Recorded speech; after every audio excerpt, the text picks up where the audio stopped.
surprise.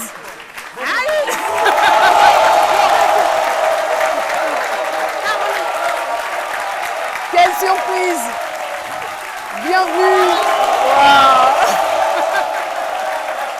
Eh bien, vous avez raison d'applaudir de la sorte parce que ce n'est pas tous les jours qu'on a l'occasion d'avoir la ministre de la Communication sur le plateau de ce midi.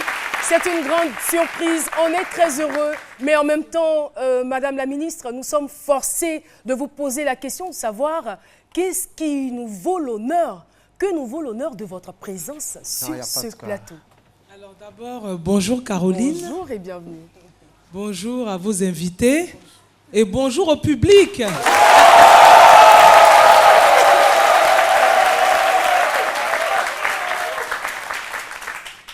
Alors d'abord, je voudrais dire que c'est une journée que vous n'êtes pas sans ignorer, puisque c'est votre journée, c'est la journée de la télévision, c'est la journée de la célébration de la télévision.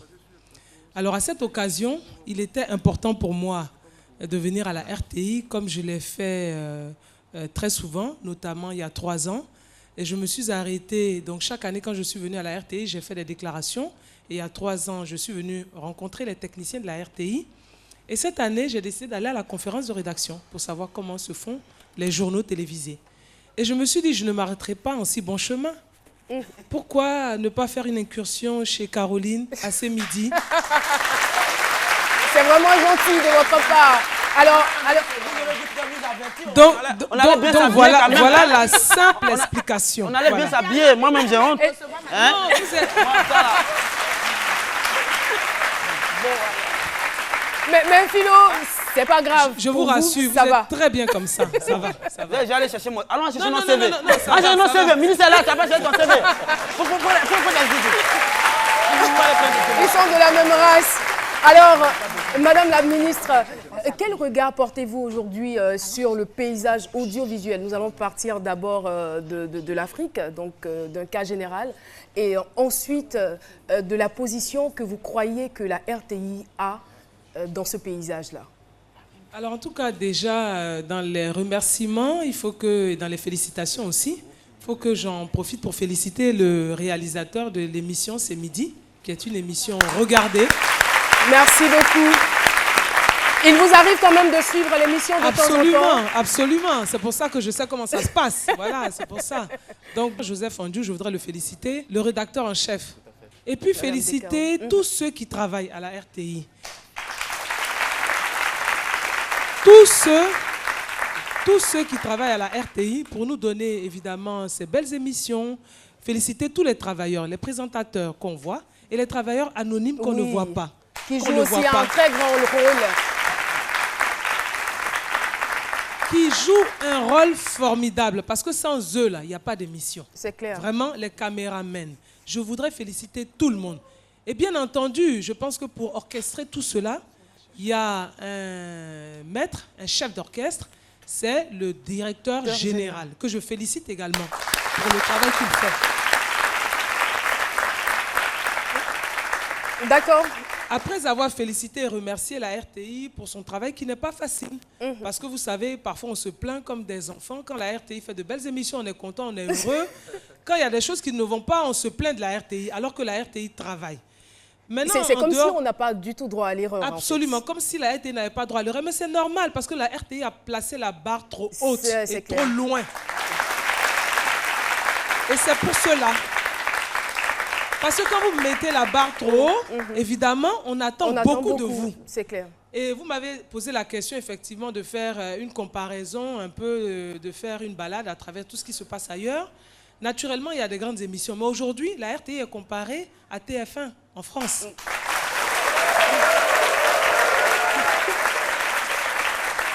La RTI est comparée à France 24 en France. Et ici, dans la sous-région, et ça, je crois que pour ceux qui ne le savent pas, je vais vous apprendre quelque chose. En matière de JT, la RTI est numéro 1.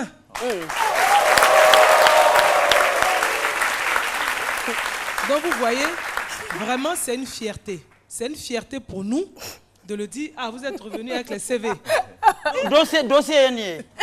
Bon, d'accord. Alors, Philo, où est-ce que vous voudriez travailler? Bon, c'est une occasion cette opportunité, on ne l'a jamais. Et dès qu'on l'a, il faut en profiter. Parce que le truc, c'est que la télévision, c'est déjà une branche du ministère de la Culture, du ministère de la Communication. Oui. Et là, qu'est-ce que vous voulez? Ben, aller au-delà même de la télévision. Pourquoi être métavisuel? Pourquoi vous prenez métaphysique, métavisuel? C'est ce que nous voulons. Aller au-delà. C'est ce que nous voulons. Oui. Je vous rassure, hein, vous l'êtes. Parce que tout ce qui passe à la télé, là, on les voit partout. En tout cas. Donc, dans le monde entier. Et c'est pour ça qu'on dit que, justement, la télévision est un audiovisuel qui est très puissant, qui va partout et qui va au-delà des frontières. Donc, vraiment, pour rebondir encore sur la question que vous m'avez posée, la RTI ne doit pas avoir honte. La RTI doit être fière d'elle parce que la RTI a fait du chemin. La RTI continue de faire du chemin et va continuer, évidemment. Et la RTI fait du bon boulot. Donc merci vraiment, beaucoup. Ça, là, merci pour cet éclairage. C'est très important. Oui, Madame la ministre, vous n'êtes pas en reste parce que vous aussi, depuis votre installation, vous avez entrepris énormément d'initiatives pour faire avancer les choses dans le secteur de la communication en Côte d'Ivoire. Le temps ne nous permettra pas d'en parler, mais à ce jour... Si, le temps nous permettra. Ministre de la Communication, il n'y a pas de temps. À ce jour, après toutes ces satisfactions... Attends.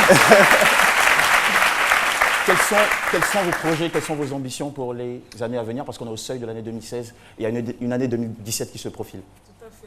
En tout cas, je suis contente de votre question qui me permet de faire un peu une rétrospective et de dire que c'est un travail d'équipe. Je n'ai pas réussi tout seul. Si en tout cas vous l'estimez ainsi, je n'ai pas réussi toute seule. J'ai réussi parce que j'avais une équipe avec moi formidable. Mes collaborateurs au cabinet, que ce soit mon directeur de cabinet, le chef de cabinet, le directeur de cabinet adjoint, tous mes collaborateurs, les conseillers en communication, et puis les structures qui, chacun à leur niveau, ont fait le travail, qui ont fait un bon diagnostic. Je veux parler de la RTI, je veux parler de l'AIP, je veux parler de Fraternité Matin, du Fonds de soutien et de développement de la presse. Tout cela ont fait de bons diagnostics en leur sein et m'ont dit, Madame le ministre, voilà les difficultés que nous avons. Si vous arrivez à nous aider à les solutionner, vous allez voir ce que nous serons capables de faire. Donc ce que vous voyez, c'est le travail de tout cela. Et je voudrais vraiment, à mon tour aussi, les remercier. Merci beaucoup. Donc, on aurait quand même souhaité poursuivre l'échange. Tout à fait. Mais voilà, nous avons d'autres contraintes. Et je comprends parfaitement, c'est ce que j'allais vous dire. J'allais vous dire que c'est vraiment une célébration, la célébration de la télévision. Donc c'était l'occasion pour moi de venir échanger avec vous, de ne pas faire de longs discours, mais de dire que nous avons des défis pour les années à venir. Et ces défis-là, nous allons les relever ensemble. Difficile de vous laisser partir sans aborder le sujet de la libéralisation. Je veux dire, aujourd'hui, nous sommes en pleine célébration. Est-ce que c'est un point qui a été abordé? Absolument, c'est pour ça, ça fait partie justement des défis. Nous sommes pratiquement, je dirais, de plein pied dans la libéralisation du secteur audiovisuel. Et cette libéralisation qui a été attendue pendant longtemps par tous les Ivoiriens va se faire. Aujourd'hui, nous avons lancé un appel d'offres. D'abord, le Conseil des ministres a pris une communication au cours de laquelle elle a adopté, donc effectivement fermement, elle a pris la décision ferme d'aller à la libéralisation du secteur de l'audiovisuel. Et après cette décision qui a été prise, elle a demandé à tous ceux qui sont justement les maîtres d'ouvrage de se mettre au travail pour que nous puissions aboutir à cela. Donc au niveau de la ACA, la Haute Autorité de la Communication Audiovisuelle, les dossiers ont été déposés.